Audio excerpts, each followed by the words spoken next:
सौरभ मालवीय, सुरसा के मुंह की तरह बढ़ती बेरोजगारी, ये वाकई चैलेंज है क्या इस देश के सामने, इस देश की सरकार के सामने?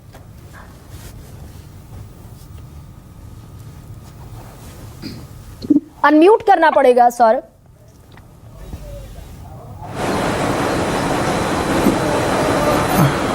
आवाज वहां नहीं पहुंच रही है। जी आवाज आ रही है? एब्सोल्युटली, अभी आपकी आवाज आ रही है, अभी आ रही है आवाज आपकी। जी जी जी गरिमा जी, आपका यह सवाल वाजिब है, लाजिम है और ये होना चाहिए और इस पर डिस्कशन होना चाहिए। वास्तव में इस देश ने जो जिन संघर्षों को देखा है, जिन गरीबियों से निकला है, तो ये बहुत भारत की आज़ादी के साथ विश्व के तमाम देश उसी के आसपास स्वतंत्र हुए थे। वो सारे देश विकसित देश हो गए, लेकिन भारत आज भी विकासशील है। तो इसके पीछे कौन है? सवाल तो बहुत गंभीर है। तो आखिर वो क्या कारण रही होगी? तो मुझे ऐसा लगता है कि 10 वर्ष, जो आपके इंट्रो में बात आई, मोदी सरकार आम जन के सपनों को साकार करने और आम जन के सपनों में पंख लगाने का काम की है 10 वर्ष में। चाहे मोदी सरकार का वह क्षेत्र कृषि का हो, उद्योग का हो, रोजगार का हो, आवास। चल हो जा शुरू। केसरिया से मन जोगी हुआ रे, दिल झूमे देखो पतवारा हुआ रे, दिल झूमे देखो पतवारा हुआ रे। हर पल मनाओ केसरी त्योहार। विमल, बोलो जुबान केसरी। का हो, सड़क निर्माण का हो, यातायात का हो, एयरपोर्ट का हो, एम्स का हो, मेट्रो का हो, सभी क्षेत्रों में तो जो स्टार्टअप इंडिया है, और इस तरह के आंकड़े के हिसाब से हम बात करें तो लंबी बात हो जाएगी। मुझे ऐसा लगता है 10 वर्ष बिना रुके, बिना सोचे, बिना विश्राम के लगातार रोजगार और सबके रोजगार के लिए काम किया। एक बात। दूसरी बात जो महत्वपूर्ण है कि रोजगार की एक क्राइटेरिया होती है, सरकारी नौकरियों की एक क्राइटेरिया होती है, जो आंकड़े बता रहे हैं। तो लगभग भारत में हम ज्यादा से ज्यादा सरकारी नौकरियां दे सकते हैं। कोई भी सरकार आएगी, कोई भी सरकार, तो उसकी एक सीमा है, वो 2 करोड़ से ज्यादा ऊपर नहीं जा पाएगी। ऐसे में सबका हाथ का स्वावलंबन होना जरूरी है। तमाम अर्थशास्त्री हैं, हमारे बंधु मित्र हैं, इस बात को समझते हैं और बताते हैं। भारत में कोई भी देश विकसित कैसे हुआ? इसलिए विकसित देश हो गया कि वहां की जनता ने, वहां के जनमानस ने स्वयं के रोजगार को खड़ा किया, और उसी दिशा में भारत स्टार्टअप इंडिया के साथ बहुत तेज गति से बढ़ा और बढ़ रहा है। बावजूद सौरभ मालवीय, इसके बावजूद CMIE की जो ताजा रिपोर्ट है वो ये कहती है कि हमारे देश में लेबर फोर्स पार्टिसिपेशन मात्र 40% है। यानी कि टोटल लेबर फोर्स जो है, जो वर्किंग ग्रुप एज है 15 साल से ऊपर के, वो लोग जो काम कर सकते हैं, काम ढूंढ रहे हैं, काम करना चाहते हैं, वो लेबर फोर्स पार्टिसिपेशन रेट अपने देश में मात्र 40% है।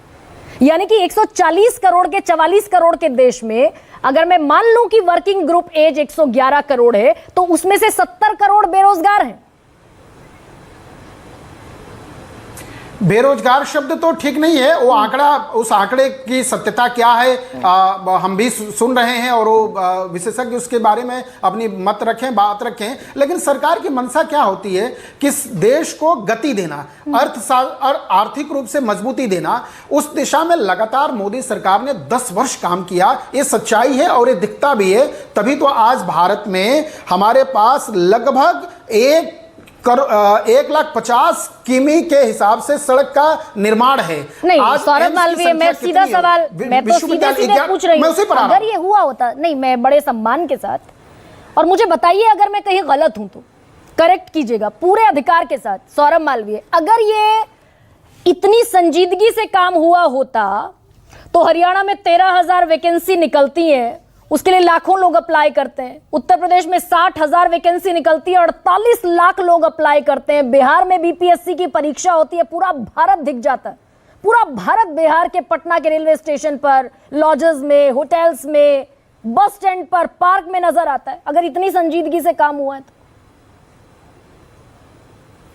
निश्चित तौर पर गरिमा जी, हर व्यक्ति को जीवन में स्थिरता चाहिए, स्थायित्व चाहिए। इसके लिए सरकारी नौकरियां आम आदमी के सपने के हिसाब से होती हैं कि हमारे जीवन में व्यवस्था हो जाए और हम सरकारी नौकरी के लिए जाएं। लेकिन किसी भी सरकार के लिए यह यक्ष प्रश्न है कि हम सरकारी नौकरी को देने की एक अब जैसे मान लीजिए कोई ग्रुप है, बड़ा सा ग्रुप है, आप जिस चैनल में काम कर रहे हैं, कोई भी व्यक्ति, हम सब जहां काम कर रहे हैं, उस तो एक व्यक्ति एक काम खड़ा, स्टार्टअप खड़ा करता है तो उसके साथ कम से कम 100, 50, 200, 1000 लोगों को अवसर मिलता है। हाँ। इसलिए हमारा जोर, यानी समाज का जोर और सरकार का भी जोर होना चाहिए स्टार्टअप खड़ा करने के लिए। लेकिन स्टार्टअप भी कम हो गए सौरभ मालवीय, राशि है ना, मैं इसीलिए पूछ रही हूँ, यही तो मैटर ऑफ कंसर्न है कि जिस स्किल इंडिया का, उसी मुद्दे पर एक सेकंड सौरभ मालवीय, जिस आप स्टार्टअप इंडिया का जिक्र करेंगे, स्किल्ड इंडिया का जिक्र करेंगे, उसके आंकड़े भी मेरे पास हैं और ये आंकड़ा इंटरनेशनल लेबर ऑर्गेनाइजेशन का है। वो सीधे सीधे पढ़ देती हूँ। 2000 में स्वरोजगार करने वाले 50% लोग थे,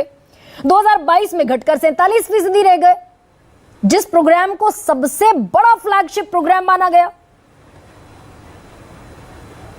नहीं गरिमा जी, स्टार्टअप इंडिया, स्किल इंडिया के तहत भारत सरकार ने और राज्यों ने, खास करके राज्य सरकार ने भी उसी के समानांतर अलग अलग नामों से दिया। और क्या कि रोजगार के लिए आए हुए युवाओं को, व्यक्तियों को सभी प्रकार के तुरंत लोन देना, तुरंत राशि देना, सहयोग राशि के द्वारा खड़ा करना। उत्तर प्रदेश के आंकड़े अलग हैं। अब ये चूंकि नेशनल आंकड़ा है तो मुझे नहीं लगता है कि वो नेशनल आंकड़ा राज्यों से जुड़ा होगा, लेकिन नहीं तो आपका आंकड़ा तो जुड़ा होगा ना सौरभ मालवीय। ये जो मिनिस्ट्री की मैं रिपोर्ट पढ़ रही हूँ, ministry of statistics of programme and implementation, इसकी रिपोर्ट तो मानेंगे फिर।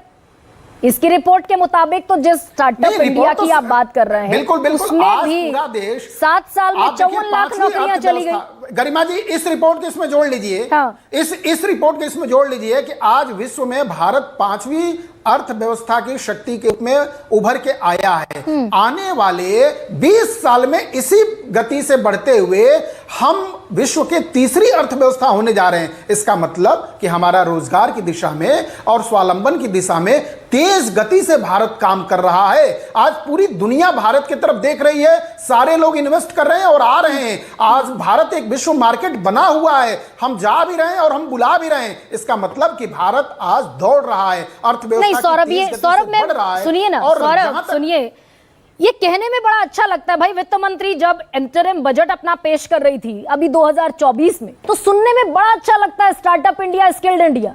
लेकिन मैं तो सीधा आंकड़ा लेकर आपके सामने बैठी हूं। आप ही की सरकार की रिपोर्ट है, मिनिस्ट्री की रिपोर्ट है, 7 साल में 54 लाख नौकरियां एमएसएमई में चली गई, अनऑर्गेनाइज्ड सेक्टर में चली गई, 18 लाख यूनिट बंद हो गई। उसी आंकड़े के नहीं, मेरी आवाज आ रही है आपको? हाँ। मैं स्टूडियो से हूं जी, मेरी आवाज आ रही है? एब्सोल्युटली ऑडिबल सौरभ जी, मेरी आवाज आ रही है? मैं स्टूडियो से मुकम्मल तौर पर आ रही है, एकदम मुकम्मल। कहिए अपनी बात। जी गरिमा जी, मैं उसी बात को फिर से दोहरा रहा हूं। हाँ। ये आंकड़े जो है, ये आंकड़ों पर हम सवाल नहीं खड़ा कर रहे हैं, लेकिन भारत सरकार की विकास के दर पे बात कर रहे हैं। तो दर रेट ये कहता है भारत सरकार के विकास का कि आज विश्व में हम 5वीं शक्ति के रूप में है और आने वाले 20 साल में तीसरी शक्ति के रूप में हो रहे हैं। इसका मतलब है कि तेज गति से अर्थव्यवस्था सुदृढ़ हो रही है। हाँ। चाहे वो यातायात हो, मतलब सभी क्षेत्रों में, जीवन के सभी क्षेत्रों में विकास कर रहे हैं और उस विकास से रोजगार और सभी लोगों को स्टार्टअप इंडिया, स्किल इंडिया के तहत अवसर पर्याप्त मिल रहा है। ये तथ्य और बस ये कह के यहाँ पर सौरभ मालवीय, मैं सारे डेटा आपके सामने रख रही हूँ, लेकिन आप ये कहकर कि सबको रोजगार के पर्याप्त मौके मिल रहे हैं, जब आप फुल स्टॉप लगाते हैं तो बहुत सारे क्वेश्चन यहाँ से अराइज भी होते हैं। प्रोफेसर